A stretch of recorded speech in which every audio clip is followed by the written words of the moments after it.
If you love me, you will keep my commandments. And I will ask the Father, and he will give you another counselor to be with you forever, even the Spirit of truth. Jesus is making a promise, and he is making a promise of the Holy Spirit. I want to look at what is a promise. A promise is a declaration or an assurance that one will do a particular thing. And we are familiar and very much used to making promises. And we know that when a promise is made, and when it is not kept, it leads to a great disappointment. We make promises often, but we wonder if we do live by the promises that we make. We wonder if we do fulfill the promises that we make. When promises are not kept, trust is tampered with.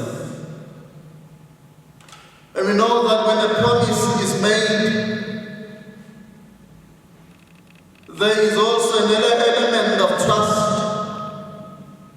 on the part of the receiver to say what is being promised, God, it will be given. And hope also comes into play, because hope sustains the promises that have been made. Hope tells us that what has been promised shall be granted. And as Jesus Christ is making the promise of the Holy Spirit, all we have to do is to trust that that promise that he is making shall be fulfilled. It shall be granted. It becomes difficult to trust when a promise has been broken. It becomes difficult when a promise has not been kept. Like Jesus, we are urged to keep and to fulfill our promises.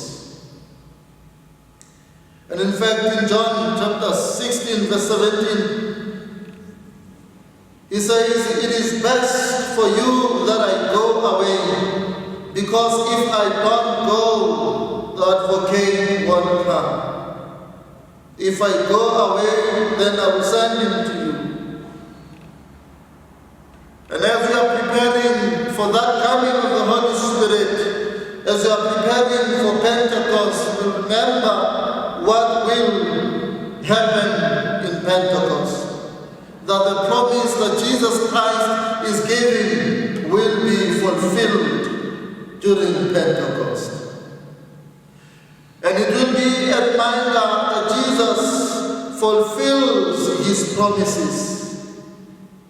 He does not make promises that he does not keep. Every promise that he makes, he keeps. How many promises have we broken?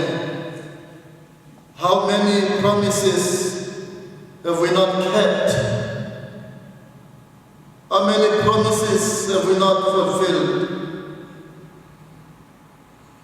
The promise of the Holy Spirit is a very powerful promise,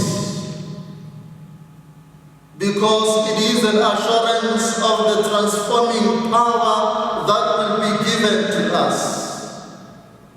And when that transforming power comes into our lives, we will never be the same.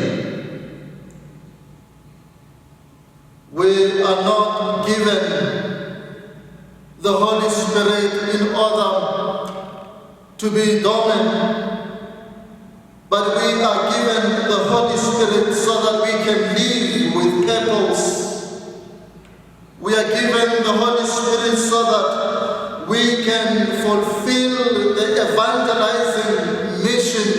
Christ. The Holy Spirit makes everything possible. It enables. And we can recall how the disciples were enabled when they were gathered together, how they were enabled when they were given the Holy Spirit. They were given power. So the Holy Spirit empowers.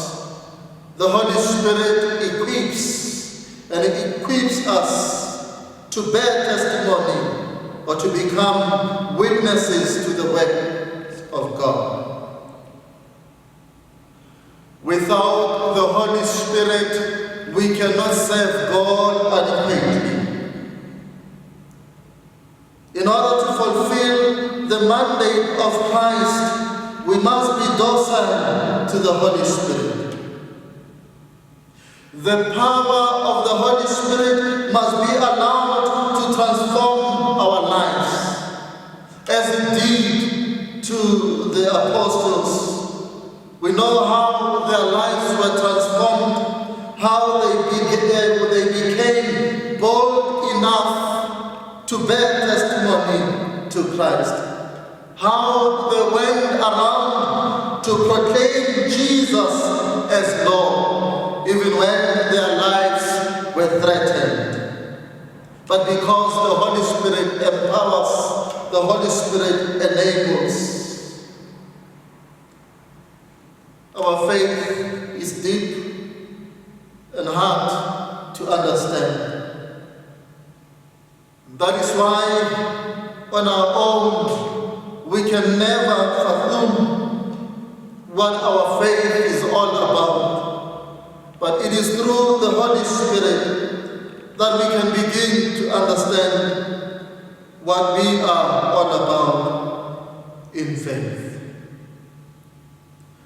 Temptations of this world will always lead us astray, but through the power of the Holy Spirit, we will be given the power and authority to overcome every form of temptation. We are called, as Jesus Christ is promising the coming of the Holy Spirit, we are called to rely on the Holy Spirit to overcome. We are called to rely on the Holy Spirit to make everything possible. We are given a mandate to proclaim the good news, to make Jesus known. And it is by the power of the Holy Spirit that this enormous task can be fulfilled and carried out. No one can say Jesus is Lord except through the Holy Spirit. The Holy Spirit enables us. Remember how Peter became a coward when he rejected Jesus. But through the power of the Holy Spirit, he became bold enough to proclaim him as Lord. All the apostles, the disciples were given courage. It is through the Holy Spirit that we can be given the courage that we need in order to face all the trials and the tribulations of this world.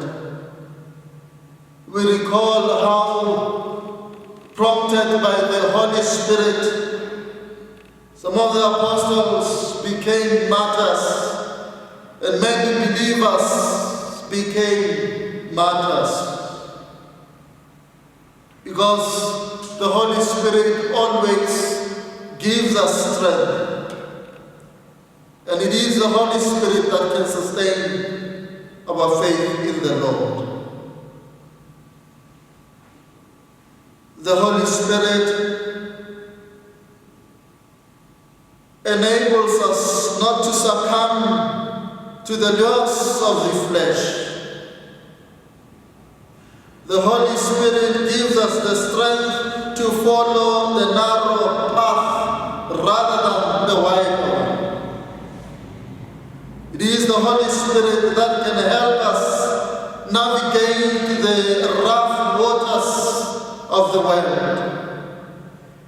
It is the same Holy Spirit that can calm our fears and restore the order of what ought to be. The Holy Spirit that Jesus Christ is promising us is compelling us to be different, and we must at all times be open to receiving the Holy Spirit.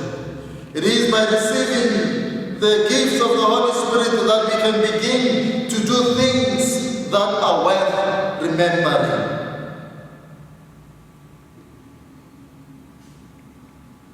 The promise of the Holy Spirit is a call to be open to God. It is a call to know God. It is a call to do God's will. Now, as we await for the coming of the Holy Spirit, we must make sure that as we receive the Holy Spirit, it enables us to feed in the gospel message, and not the gospel message to feed in us. And the temptation that we often face is seeking so much for the gospel to feed in our lives. But what becomes important as we are prompted by the Holy Spirit, we must always do our best to feed in the gospel message. The Holy Spirit is enabling us to conform to the Word of God. And the way we must decide what we must be. But it should not be for us to decide what the way of God must be. Because once we begin to want to decide what the Word of God must be, once we begin to want this Word to conform to how we want things to be, then we will be losing and missing the great lessons of this life.